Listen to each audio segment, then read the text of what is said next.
Hi అండి. ఈరోజు వెలక్కాయని ఎలా మిక్స్ చేసుకొని ఎలా పెట్టుకొని తినాలో చూద్దామండి.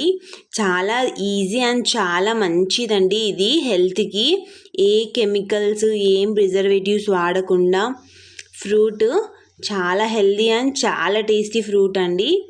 పల్లెటూరులో ఎక్కడైనా దొరుకుతుంది. ఇప్పుడు టౌన్లో కూడా ఈజీగా అవైలబుల్లో ఉంటుందండి. ఇవి వెలక్కాయలు. ఇక్కడైతే నేను 3 తీసుకున్నానండి.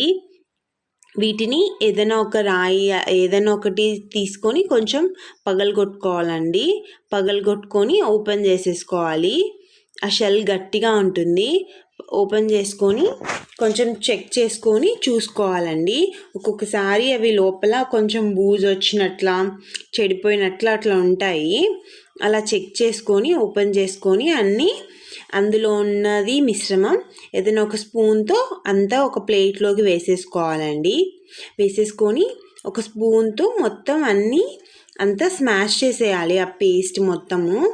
ఇది బయట మనం కలిపే కొద్దీ కలర్ చేంజ్ అవుతుందండి. ఏం కాదు. ఇలా మెత్తగా స్మాష్ చేసిన తర్వాత ఇందులో బెల్లం వేసుకోవాలండి. నేనైతే ఒక టూ హ్యాండ్ఫుల్ ఆఫ్ బెల్లం వేసుకున్నాను.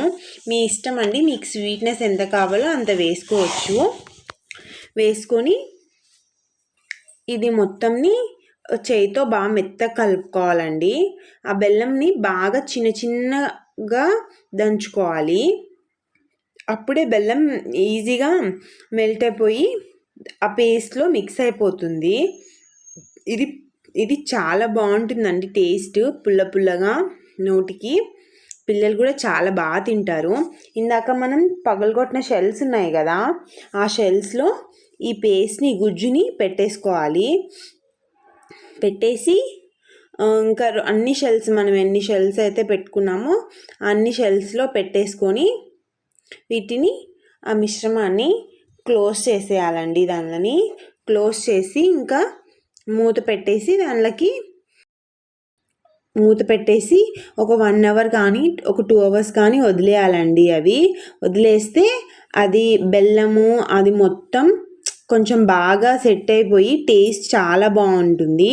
అలా పెడితే బెల్లం కరిగిపోయి మెల్ట్ అయిపోయి మళ్ళీ తర్వాత ఇంకా ఇలా తీసేసుకొని తినేసేయడమే అండి.